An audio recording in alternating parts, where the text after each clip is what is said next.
भारत के मारूफ पंजाबी गुलकार सिद्धू मूसावाले के कत्ल के बाद बॉलीवुड के सुपरस्टार सलमान खान और उनके वालिद के लिए खतरे की घंटी।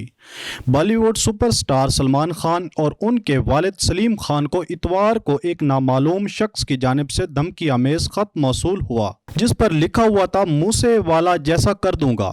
मुंबई पुलिस के मुताबिक सलीम खान को मुंबई के इलाके बांद्रा के walking track Bandra band stand prominent पर सुबह 7:30 से 8 बजे के दरमियान धमकी आमेज खत मिला, जिस पर उनके नाम के साथ सलमान खान का नाम भी तहरीर था। भारतीय न्यूज़ एजेंसी ANI के मुताबिक सलमान खान के वालिद सलीम खान रोज़ाना वर्जिश के लिए वॉकिंग ट्रैक पर जाते हैं और इस दौरान एक बेंच पर बैठकर कुछ देर आराम करते हैं।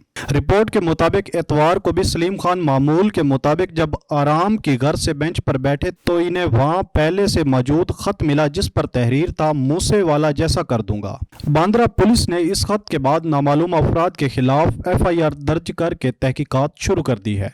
वाज़ेह है कि 29 मई को भारत के मारूफ पंजाबी गुलकार सिद्धू मूसावाला को कत्ल किया गया था।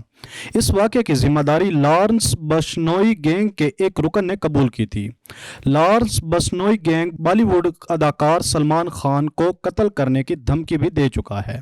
ANI के मुताबिक रियासत मास्ट्रा की वजारत दाखिला ने धमकी आमेज खत मौसूल होने के बाद सलमान खान की सिक्योरिटी में मजीद इजाफा कर दिया है।